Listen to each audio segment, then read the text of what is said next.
hope this is the everlasting. There's something that I'm not loving.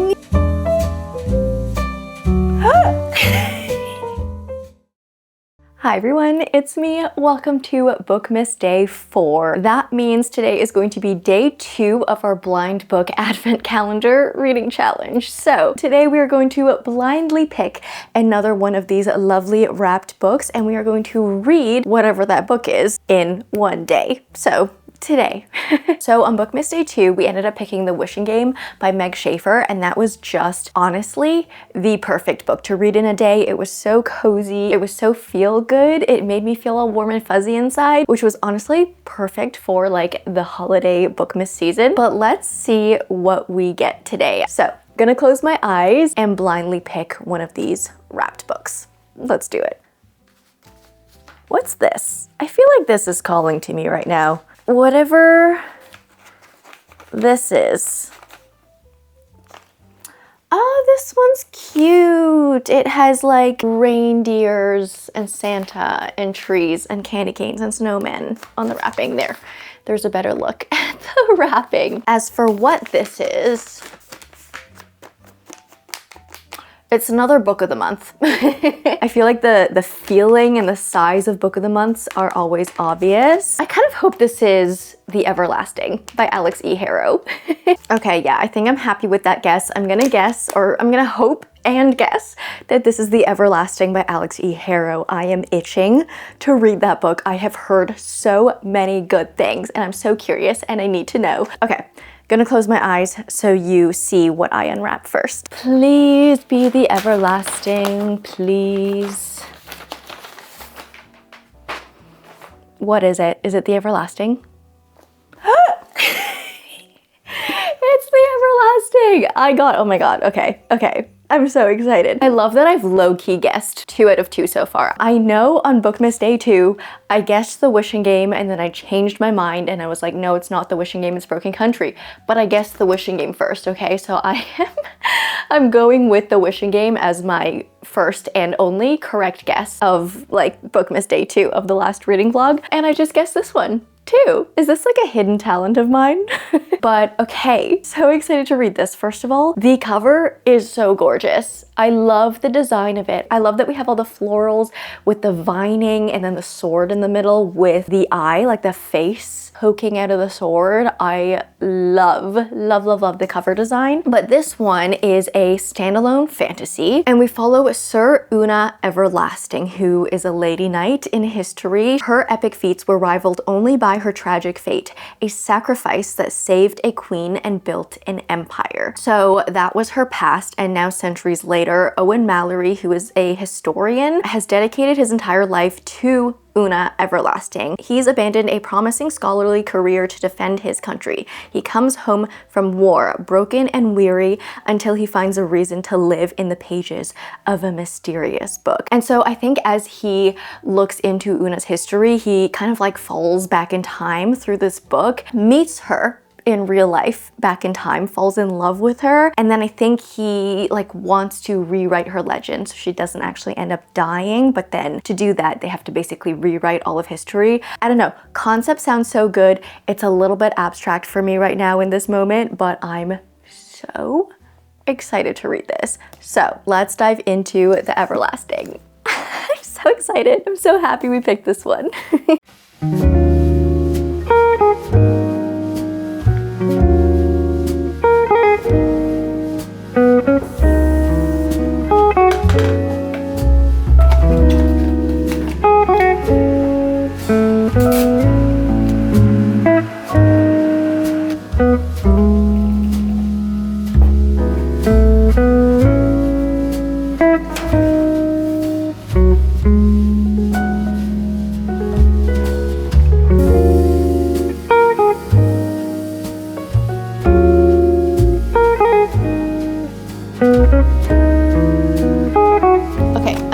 60 pages in, and I feel like I can give you a little bit of a better plot synopsis because I feel like the synopsis of this was a little bit vague, I want to say. But essentially the bare bones of it were accurate, obviously. So we have Sir Una, who, yeah, pulled this sword out of a tree, very Sword in the Stone style. And then from that point onward became this very legendary knight in history. So she's just a very, very legendary, famous figure. And now 1,000 years later, we are following a scholar, Owen, who is naturally, like, he has very cowardly tendencies, you could say, but he's always felt this connection to Sir Una for whatever reason. Our country at this point is very war-torn. So Owen enlists, joins the war, but then comes out of it fairly broken. And at this point, the Minister of War is actually recruiting Owen on this magical time travel mission to basically go back in time and make sure Sir Una actually goes through with what she's supposed to go through with in history, because for whatever reason, she seems to have lost her way in this past timeline. Owen has to accompany her, make sure she's on the right path, and actually make sure she goes through with her canon story, let's say, where she dies for the greater good. The problem is, as Owen goes back in time and starts, you know, actually getting to know Una, he falls in love with her. And so eventually he, I guess, has to make the decision of whether he thinks it's right for her to actually die to save his current world, like his current timeline world, or if he should warn her so she can stay alive, because he loves her. And I'm finding it really interesting to read. I'm still settling into it. I feel like the writing style is a little bit different than what I normally read. I honestly didn't know what to expect with this writing style because the only Alix E. Harrow book I've read previously is Starling House, and that is very much a different story with a very different vibe. Like, that one is very gothic, haunted house fantasy, where this one honestly feels kind of like T. Kingfisher, and I've only read one T. Kingfisher book so far. I've only read Hemlock and Silver, but so far the writing seems very similar, where we're following this kind of period piece feeling story, but the writing is quite comical. Like, there's a lot of banter in it, a lot of joking around that feels out of place, but it's just kind of the quirky writing style of it all. I am gonna do a little bit of skincare, some self-care as I continue on with this book. So I am gonna do my LED mask treatment right now. I have talked about this mask previously a couple times, but this is the FAQ 202 LED face mask by the brand Harrow, and I would like to thank Harrow for sponsoring this video. I've been using this face mask for, I want to say, like 4 months at this point, and it's really done me wonders. I really, really do love this mask. As someone who likes low maintenance, easy routines, I love this. It's just something that feels very soothing for me to do. It's something I can do while working or reading a book or, you know, multitasking and doing other things. So I love that. But there are some good holiday deals going on right now, and this would make a great gift for either yourself, honestly, or, you know, friends and family, of course. But yeah, this has become part of my regular routine over the past couple months, and I feel like my skin is really thanking me for it. I feel like my overall skin is feeling very even and also just feels very healthy, soft, and everything. So this mask has 8 different wavelengths, including NIR, and it can help you tackle so many different things like signs of aging. It can reduce wrinkles, fine lines, have your skin look and feel more even like it has for me. It can reduce redness, reduce pores, and results are clinically proven. So for my routine, and I do this about 3 to 5 times per week, I use this red light peptide serum. I plop the mask on and then I do a 12-minute treatment. And as I mentioned, I just love being able to do this while multitasking because the silicone mask is so lightweight and flexible. I can do this in the morning, I can do it in the evening, I don't know, just depending on the day, I can switch it up, and I love the flexibility that this mask offers. So as I mentioned, there are some wonderful holiday deals happening right now with Harrow, and on top of all the exciting holiday deals, I do have a discount code that you can use, 35Jamie. That will give you an additional 35%. It's stackable on top of the sales that are already happening, and you can use this for almost all Harrow products. I love my Harrow mask. I do think it would make a great holiday gift for, yeah, either a loved one or for yourself, so definitely check them out. Thank you, Harrow, again for sponsoring this video. Let's continue reading.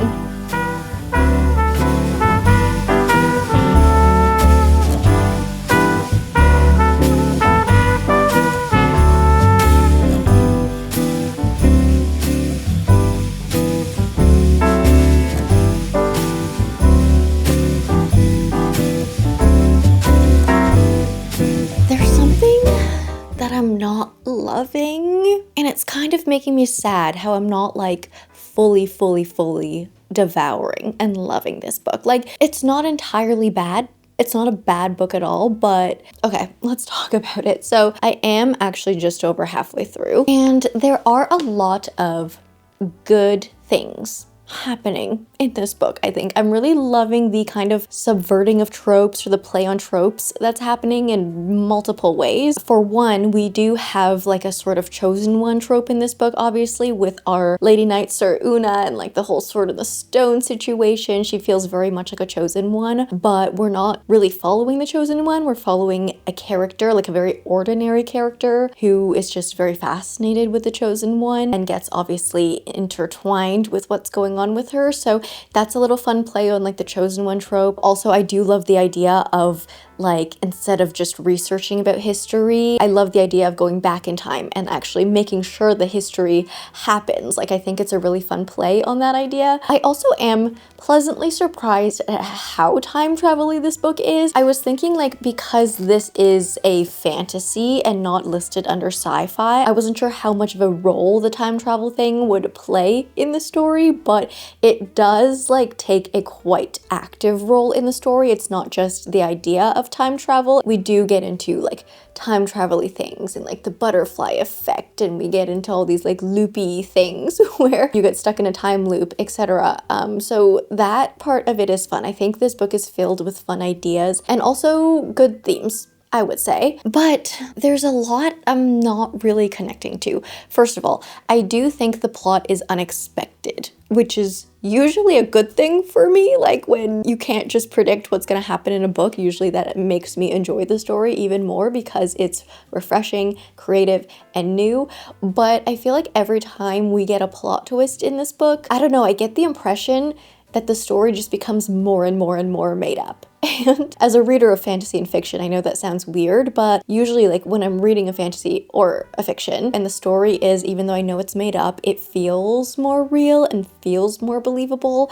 I feel like this and the way this idea and concept is being executed is making everything feel made up. And because everything feels made up, I'm finding myself not invested in any of the characters and what happens to them. So that's just a really strange feeling. It's kind of a result of the overall concept of this book, like the whole going back in time, making sure history happens, or rewriting history and changing little things here and there. Usually I love that kind of story, but I don't know, there's something very just fake, like very manufactured about the story. And I can't really put my finger on what went wrong with this one because I really wanted to love this book. I really did. Like, you guys saw how excited I was when I picked this as my blind book of the day, and I'm kind of like honestly really sad that I'm not enjoying it as much as I wanted to. But yeah, there's that. And then there's also the romance plot of this book. This book was basically advertised, you know, as the story of a historian going back in time and falling in love with a lady knight. And I feel like there's just no romance in this book. I don't know. There's like, it's one of those romances that like,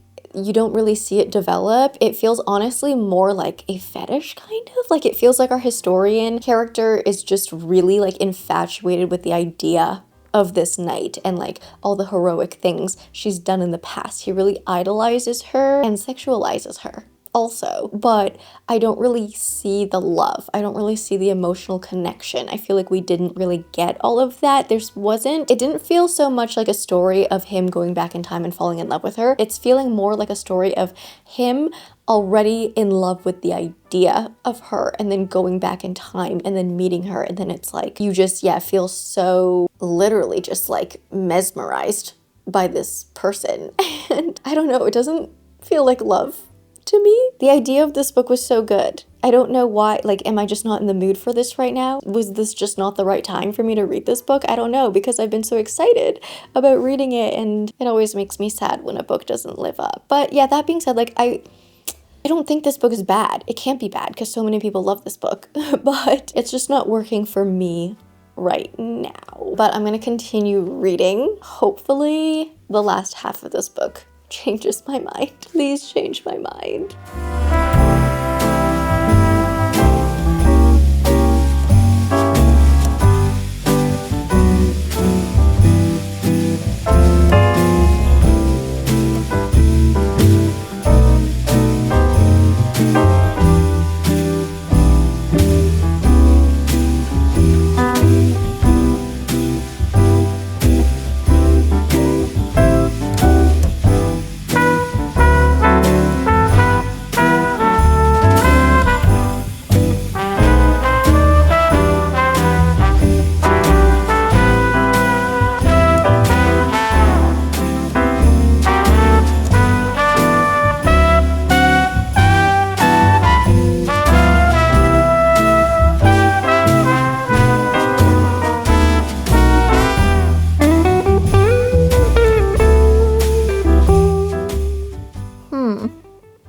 I don't know what happened with this one. I mean, I kind of do know what happened with this one, but I don't... I'm just so sad I didn't love this. I feel like I have heard nothing but praise about this book. It's always no fun being the only one who doesn't like it. I feel sad. Okay, the thing at the top of my mind right now is that the experience of reading this felt very similar to my experience reading Our Infinite Fates by Laura Steven. Concepts are very different, obviously, in the two stories, but I think they both have similarities in the sense that you're iterating over and over and over and over again. And with Our Infinite Fates, I really enjoyed the idea of it, but I feel like in that one and in this one, we just iterated too many times, and I would have preferred less iterations, but more development and more time spent in each iteration, like more detail, more substance versus just like the constant repeating over and over and over again. I kind of felt a similar way with this one where I just wanted to have a little more time, a little more development in each round. And I feel like the two books were also a little bit similar in the sense that love, or like the romance love story part of the plot, really seemed like just a plot device that was plunked into the palm of your hand and fed to you and been like, yes, these two characters love each other. There you go, run with it. But it wasn't really like built up. I don't know. The writing was very beautiful. The story was so creative, especially I think in the second half of this book. Like the last third of this book, I would say, was so beautifully written. So beautiful. I really, really enjoyed the writing. And there were definitely some very dramatic things happening by the end there, but I think at that point I was already so far removed and feeling so detached from everything and everyone that the hard-hitting moments didn't hit me, and I'm just sad. It was so beautifully written. I'm gonna have to sit just a little bit with my rating. I'm gonna muddle in my head and get back to you. Okay, yeah, I've mulled it over. I think it has to be a 2.75. I think it does. I would still say if you feel the urge to pick up this book, still pick it up, because obviously, like, most people love this book. I am very much in the minority of not loving this book, and I do think this book was not all bad. I do think the writing was beautiful. I think the concept of it was wonderful. I think the story, honestly, was very good. Like, if you strip away, I don't know, the execution of the book maybe, and just look at the story bare bones as it is, I think the story is very good. There was just not enough development in most things. There were so many little bits though. Like, while I was reading it, I was like, there would be a line in there and I'd be like, ooh, this would have been such a hard-hitting moment if I cared. If I cared, it would have been such a hard-hitting moment. So many like quotable things I feel like that you could have taken out of this book and like printed it out and framed this beautiful quote on your wall, like that kind of quote. But all in all, big picture, The Everlasting did not work for me. It is still a very beautiful book though. I still really enjoy the cover of this, but alas, not every single book that you read can be a hit. So this one was just a very unexpected miss for me today. But I do like, I want to know what resonated with everyone while reading this book, like for everyone who loved this book. So if you did read The Everlasting and you loved it, please let me know in the comments. Like, let me know what parts you loved. Let me know what parts hit you hard, because I really want to understand. I really do. I feel like I maybe just missed the boat today while I was reading. But just a little non-book related update. I'm going to see Wicked finally tonight. I'm so excited. I'm such a musical nerd. I love all musicals. I love Wicked. I was so excited to see Wicked Part 1 last year, and so I'm excited to see Part 2 this year. I don't know, I've heard really wonderful things. I've heard that everyone cries by the end. I cried during Wicked Part 1, so I think I stand no chance. Like the moment For Good, the moment I hear the opening notes to For Good, I'm gonna be a goner. So yeah, I'm gonna go see Wicked tonight. That's my little reward to myself, I guess, for reading this book today.